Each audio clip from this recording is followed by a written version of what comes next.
Hola, ¿qué tal? Muy buenas tardes, muchas gracias por acompañarnos en otro de los contenidos especiales referentes a cine mexicano e internacional para Mi Cine Tu Cine. Si nos están viendo en redes sociales van a poder ver un pedacito de esta entrevista que tenemos hoy durante el programa y nos da muchísimo gusto hablar más, porque ya hablamos de ella, de una de las películas más esperadas, más anticipadas del cine mexicano de este año, una película que tuvo un recorrido especial por muchos festivales dentro y fuera del país, que generó una expectativa y que finalmente acaba de llegar a las salas mexicanas. Se trata de Maquinaria Panamericana, el primer largometraje de Joaquín del Paso. Esta película, esta suerte de comedia negra, sobre, algunos dirán sobre una fábrica, pero sobre todo sobre una sociedad y sobre una economía devorándose a sí misma. Es una comedia hilarante, fársica, que duele también, pero que vale muchísimo la pena que vayan a las salas a verla. Te agradecemos muchísimo, Joaquín, el tiempo, la disposición, incluso aquí abajo del desierto, que nos recibas en este lugar donde escribiste la película, ¿no? Para decirlo en pocas palabras, aquí fue donde, en esta azotea, donde se gestó la idea de Maquinaria Panamericana, y me gustaría mucho empezar por ahí, que nos cuentes la génesis de un proyecto tan particular, esta mezcla de géneros tan disparatada y realista al mismo tiempo, ¿no? ¿De dónde vino? Sí, bueno, gracias por la entrevista. Esta es la azotea de mi casa. Aquí estoy escribiendo una nueva película. Aquí escribimos la película anterior, Lucy Pavlak y yo. Es mi co-guionista. Y la película surge cuando yo encuentro la locación en la que transcurre toda la acción. Era una empresa enfrente de la Terminal 2 del aeropuerto. Y cuando la descubrí, pues seguía funcionando esa empresa. La iban a demoler para construir un centro comercial, y ahí es cuando, platicando con los empleados y con los directivos y con toda la gente de la empresa, sentí o percibí una especie de melancolía, un sentido muy grande de incertidumbre, porque se iban a mover a otra locación y no estaba claro si todos iban a conservar su empleo o no. Además de eso, el espacio mismo, que es fantástico, o era fantástico, estaba lleno de detalles de la gente que había estado dentro de la empresa durante 20, 30 años. Cada esquina, cada rincón tenía un pedazo digamos, de humanidad pegado, ¿no? Ya sea en un rayón, ya sea en la forma de una silla que ya había agarrado, digamos, como de la forma.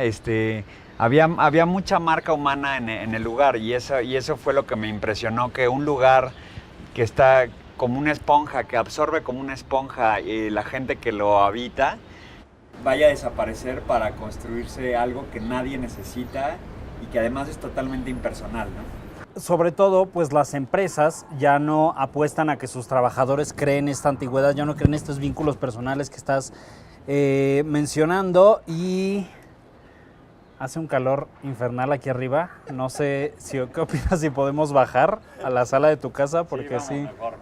nos estamos mirando con odio. ¿Vamos? Vamos. Ok. Bueno, lo siento, muchachos. Aprovechamos para mostrarles el cuarto donde Joaquín escribió Maquinaria Panamericana. ¿Cuánto tiempo te echaste? Uno de los cuadros que están en la película. Mira, memorabilia. Don Alejandro.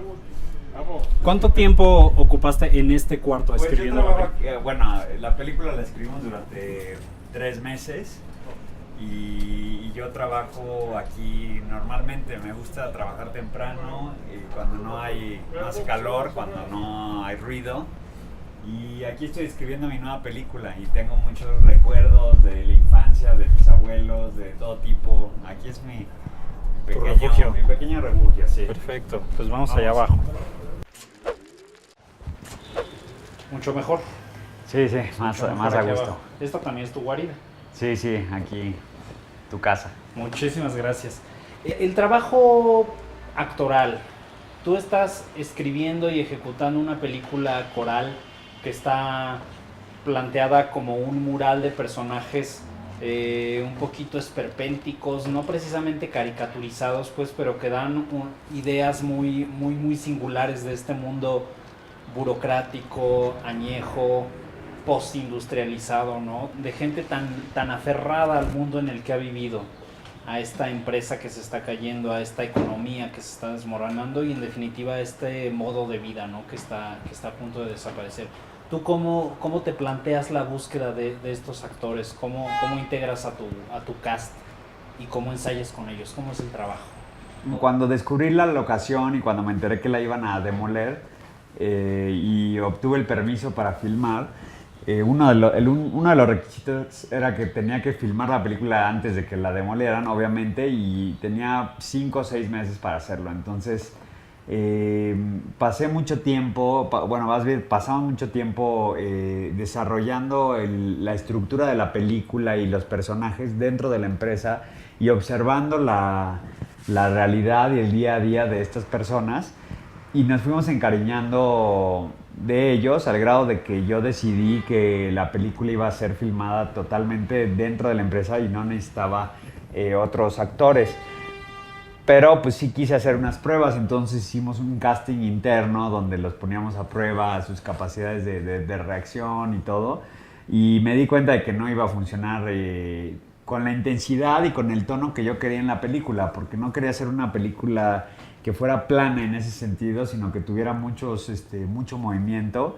Y ahí es cuando abrí el casting a todo mundo, y llegaron naturalmente muchos actores que estaban en busca de algún papel. Y yo no conozco mucho cine mexicano de actores, digamos, entonces para mí todos los rostros eran realmente desconocidos, y bueno, menos algunos, pero sí era muy claro que tenía que encontrar personajes que podían camuflajearse dentro de este grupo para crear ese sentimiento de la realidad, ¿no?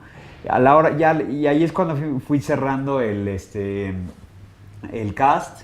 Vinieron, abrimos avisos de ocasión en el periódico de que buscábamos vendedores, buscábamos gente de limpieza, buscábamos digamos los papeles, buscábamos gente que ya fuera un contador, que ya fuera, y llegaron personas muy interesantes porque venían a buscar un empleo, no venían a buscar salir en una película, claro, ni buscar la fama. Entonces vino uno de los vendedores que está vestido de negro. Él vino porque estaba desempleado y porque estaba buscando cualquier trabajo, y resultó que cuando le dije, pues la verdad es que esto no es un trabajo normal, es un trabajo en una película y es actuando, pues se emocionó y a mí me encantó, y así fue como lo fuimos juntando. A la hora ya de filmar, algunos de los actores profesionales sí tenían el guión, pero la gran mayoría de las personas no lo tenía. O sea, trabajábamos sin guión. Yo todos los días les imprimíamos los diálogos sin ningún contexto, y básicamente el trabajo era lograr que esa escena funcionara. Pero tú ya tenías el guión escrito en su totalidad antes de esto, ¿no? Sí, yo tenía el guión escrito, okay, y la película estaba desglosada minuciosamente, plano por plano, corte por corte.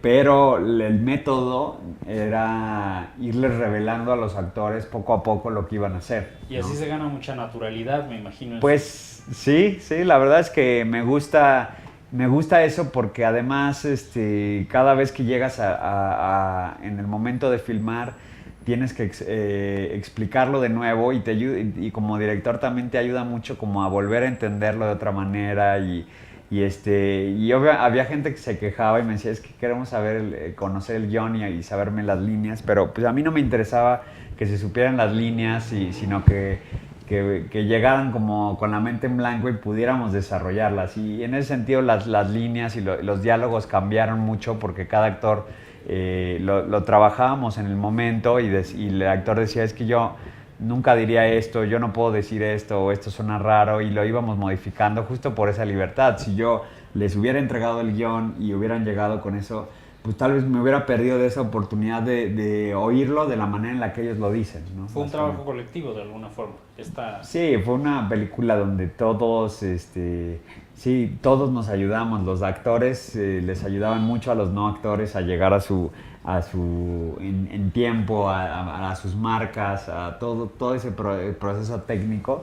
Y los no actores les ayudaban mucho a los actores a desenvolverse de una manera natural, ¿no? Porque además, no me dejarás mentir, el proceso de hacer una película desde la idea original hasta el montaje se parece mucho a lo que pasa en una empresa como la que retratas ahí, ¿no? Este proceso un poco loco, un poquito circense, caótico, de muchas personas tratando de encontrar una voluntad común, ¿no? Con líderes que surgen aquí y acá, gente que va guiando un poquito el proceso.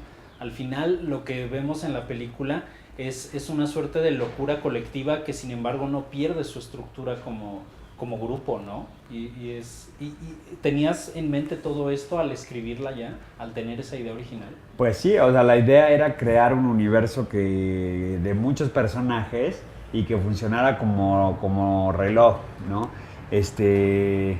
Obviamente por la premura, en el primer corte de la película le sobraron cosas, le sobraban escenas, le sobraban momentos y fue un trabajo de edición de sintetizar y de realmente de cada personaje poner no solo la mejor toma y la mejor digamos el mejor momento, pero también decidir qué es lo poco que va a ver el espectador de cada personaje tiene que significar mucho, ¿no? Entonces en ese sentido la película no tiene paja, ¿no? Como Claro. le dicen, ¿no? No le sobra, o eso creo yo, que no le sobra nada y funciona como un mecanismo propio y eso es lo que me gusta, de hecho es lo que me gusta de las películas, sentir que no le sobra nada, no le falta nada, tiene la duración que necesita y ya, ¿no? Y eso cada vez es más raro, las películas duran más y más y más. O parece que duran más. O parece que duran más y le sobra, o el director se engolosina en algo y eso es muy marcado. Y bueno, esta película fue el primer experimento de hacer algo, digamos, muy, muy planeado, pero que su ejecución, la manera de hacerlo fuera muy, muy abierta, ¿no? Yo tuve oportunidad de ver la película por primera vez en la Berlinale, en la proyección de Forum, hace más de un año ya. Uh-huh. Y recuerdo mucho las reacciones del público ahí. Este cine está ubicado físicamente en una zona que era la Alemania oriental, la Alemania socialista, digamos, en el límite.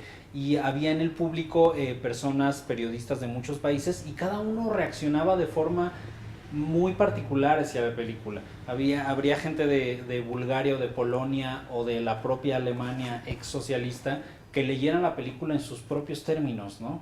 En México, creo yo, se ve la película y se ve un México, hay un cierto México muy particular, muy bien retratado, muy bien dibujado, pero detrás de todos estos arquetipos, si quieres, figuras muy comunes del México burocrático, del México godinesco, hay una idea mucho más universal.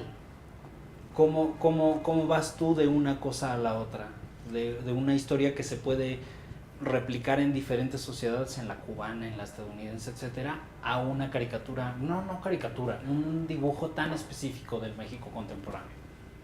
Bueno, sí, el tema de la pérdida del empleo, de la inestabilidad en el trabajador, yo creo que ese es el punto conector entre la audiencia extranjera y la película, porque siento que vivimos en un mundo cada vez más donde el trabajo está deshumanizado, donde justo lo que hablábamos antes de este espacio donde se siente la marca del ser humano. Hoy en día ya no pasa así, vas a cualquier oficina y tal vez hay un par de detallitos que cada quien puede permitirse para decorar su espacio, pero son detallitos totalmente desechables que te caben en una cajita el día que te corren, ¿no? Sí, sí, sí. Y se me hace es una idea espeluznante el sentir que trabajas 40 años en un lugar y que el día que te vas parece que nunca estuviste ahí, ¿no? Y creo que el ser humano busca dejar una marca en el mundo cualquier tipo de marca, ¿no? Y entonces en ese sentido creo que es algo común, es algo que con la globalización y ha creado este sistema que nos hace creer que es más eficiente y que es mejor para el trabajador, pero a mí me da un grado se me hace muy frío, digamos, ¿no?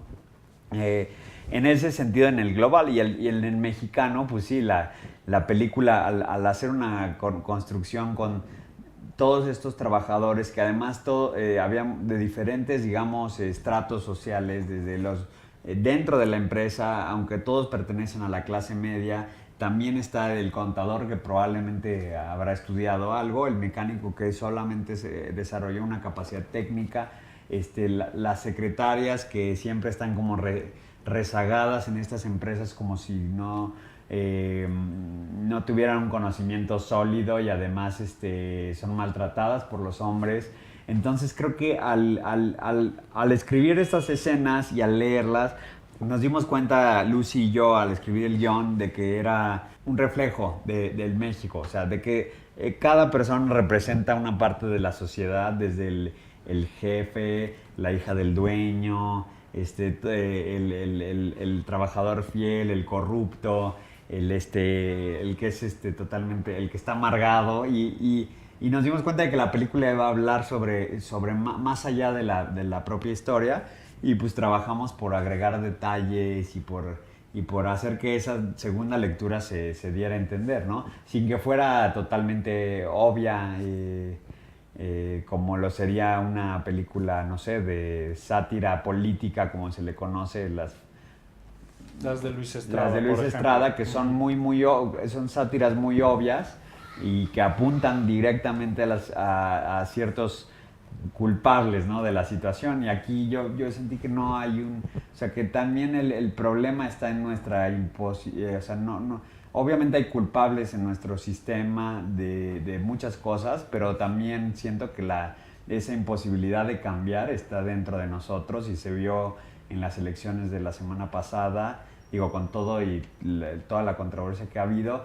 De cualquier forma, sí hay una pared invisible que nos impide decir, ok, ya, basta, vamos a cambiar o vamos a por fin salir de este encierro o de esta dictadura en la que vivimos, ¿no?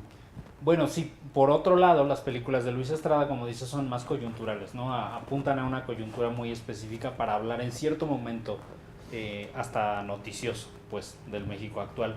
La tuya no, la tuya tiene una relación mucho más ambigua con la idea de tiempo y de coyuntura, si me dejas decirlo así. Por un lado es una película con cierta carga de nostalgia, recuerdo esta secuencia bellísima donde vemos imágenes deslavadas, ochenteras, de cómo fue la empresa cuando funcionaba, cuando esta economía funcionaba como lo que era. Y por el otro lado hay en tu película una urgencia por salir de este marasmo, ¿no? Por romper con esta inercia que nos mantiene atados como a utopías irrealizables o ya caducas, pues, y abrir las puertas, ¿no? Que es muy simbólico al final de la película. Sí. No estoy haciendo ningún spoiler, creo, pero vaya, ¿cómo la ves tú desde este lado? Yo no quise hacer una película que señalara puntualmente una problemática, aunque aprecio mucho que se hagan películas así, pero para mí el problema venía más como de algo emocional y tal vez más, no sé, ideológico, digamos, del problema en el que vivimos. O sea, cuando yo viví muchos años fuera de México, en Polonia, y cuando regresé, realmente sí empecé a percibir un cambio pues radical en la manera en la que la gente se comportaba el uno con el otro y la influencia que los problemas de los últimos 10 años nos han, de qué manera han afectado el tejido social, ¿no? Creo que se habla muy poco de cómo el mexicano, la psique del mexicano se está dañando por todas las problemáticas que tenemos. Se habla muy poco, ¿no? Se habla siempre del problema, pero no se habla de las consecuencias y se habla siempre del progreso y no se habla de, o sea, va a ser de vamos a crecer, vamos a cambiar y el típico discurso político, en vez de decir, y no hay nadie que diga vamos a reparar todo el daño que hemos hecho y después vamos a ver si queremos progresar o no, ¿no? O sea, hacia dónde. O hacia dónde, porque luego tal vez puede ser que una vez que se repare todo ese daño y tal vez no necesitamos progresar más y podemos vivir de una manera muy mexicana, que es la que nos corresponde, ¿no? Entonces, yo creo que la película sí habla sobre esa imposibilidad del cambio, sobre esa barrera, ¿no? Invisible que pues es la que no nos permite movernos para adelante. Y me interesaba mucho que los trabajadores que vivían en esta utopía en este mundo utópico, que no era perfecto, que después nos damos cuenta de que esta utopía no existía. Me interesaba mucho que ellos preferían no cambiar y buscar esa pasividad, ese conformismo, ¿no? Sobre todo, pues de cara a... Porque la película está llegando a México un año después de su estreno original en Berlín y quizá un año después ahora resulta más reveladora, ¿no? Sí, es curioso porque la película... Tengo la impresión de que la película cuando se estrenó en Berlín para mucha gente no fue comprendida, ¿ves? O sea, mucha gente no entendía bien la película, no me afecta. O la entendía en unos términos o la entendía distintos. En unos términos distintos. Y después cuando Trump entró al poder... A eso me refiero. ¿Me entiendes? Y quiso construir un muro y de repente cambió el concepto de qué es lo que realmente significa estar atrapado entre unas paredes. Ahora parecía que iba a haber un muro real. Y ahí cambió la película otra vez. Y ahora con lo que estamos viviendo, o sea, creo que la película va agarrando cada vez más, más profundidad, mientras el momento político va poniéndose cada vez más complicado, ¿no? La película se llama Maquinaria Panamericana. La recepción en otros países de Latinoamérica, en el Caribe, sabemos por ejemplo que la película no fue aceptada en el Festival de La Habana, en Cuba, lo que es extrañamente sintomático, creo. ¿Cómo ha sido tu experiencia mostrándola para otros públicos? Es curioso porque creo que Colombia es el país donde más se ha proyectado la película. A los colombianos les gusta mucho Maquinaria porque ellos también están en un proceso como de querer cambiar y no poder, ¿no? Y de querer entrar en una tregua de paz y hacer un paso para adelante en esa paz que buscan y 2 pasos para atrás y todo el tiempo están igual que nosotros, digamos, como atrapados en un mismo punto, yo creo. Y en Colombia ha sido como el país latinoamericano que mejor recepción ha tenido la película. Yo no he estado en todos lados. La película estuvo en Brasil, estuvo en Lima.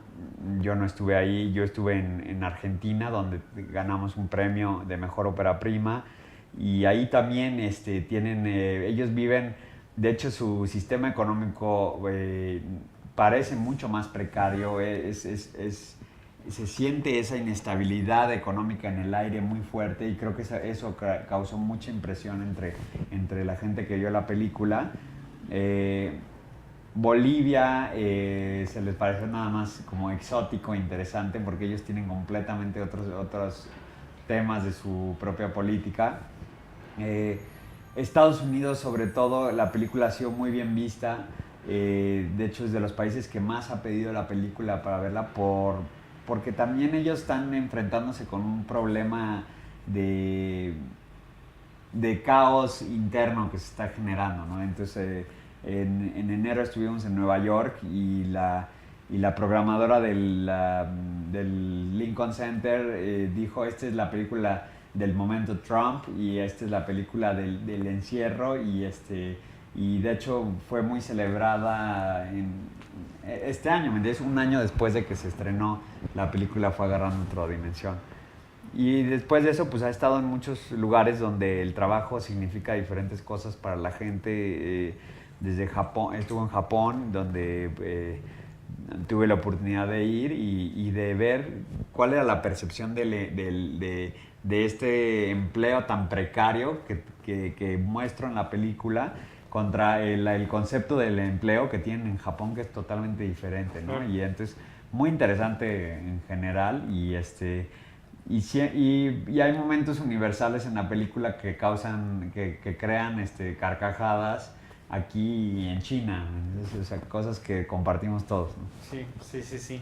Joaquín, ya por último, me voy a atrever a preguntarte, sé que tienes un nuevo proyecto en marcha que quieres mantener de momento a puerta cerrada en el búnker, pero es un tema que me interesa muchísimo, este terreno en el que te vas a explorar en tu siguiente película. ¿Nos puedes contar 2, 3 palabritas de hacia dónde va tu siguiente peli? Sí, la película habla sobre un grupo de estudiantes de primero de secundaria de una escuela religiosa, básicamente, y que tienen muchas aventuras y no, y básicamente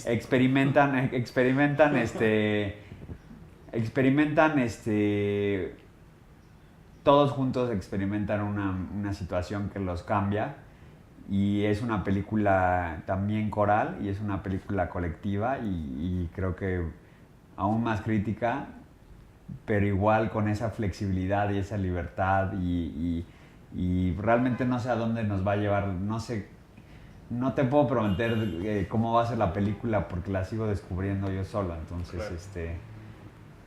Ya sé hacia dónde voy, pero no sé en qué va a terminar, lo mismo que fue el proceso de hacer Maquinaria, que nunca se pensó en un género, nunca se pensó en un concepto rígido y cuadrado y que es muy común además, yo creo, en el cine de autor, que las películas se sienten muy contenidas, demasiado contenidas y no tienen esa libertad y esa ligereza que creo que el cine también necesita para poder llegar más profundo, ¿no? Claro.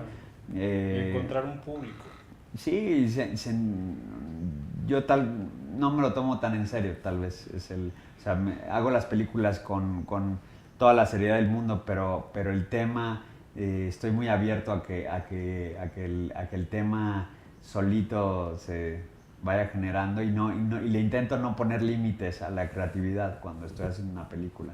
Entonces no sé a dónde me va a llevar este nuevo proyecto. Claro. Pues ya lo escucharon, Joaquín del Paso, director de Maquinaria Panamericana, que a partir del viernes pasado pueden encontrar ya en la cartelera de la Ciudad de México y de otras ciudades, una película que ha tenido un éxito y una respuesta fenomenal en festivales de cine, pero es una película que definitivamente no está hecha para festivales, sino para llegar a las salas, para llegar a la gente, para que se discuta, para que se piense, para que se reflexione en torno a ella y también para que nos riamos de nosotros mismos, de nuestros vicios. Es una película que, como muy pocas en el cine mexicano reciente, nos pone enfrente un espejo deformante o no deformante, que es lo peor, ¿no?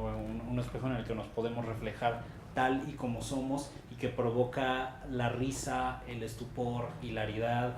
Es una comedia negra magnífica, de verdad los invitamos a que vayan a verla. Está actualmente en cartelera. Joaquín, muchas gracias por recibirnos aquí en tu casa. Mucha suerte con la película. Gracias y felicidades. Gracias. Qué alegría y qué tristeza al mismo tiempo que esta película sea tan pertinente, digamos, para el momento actual de México, pero independientemente de lo que hay alrededor, es una película excelente. Muchas gracias, muchas felicidades y nos vemos a la próxima. Gracias a ti.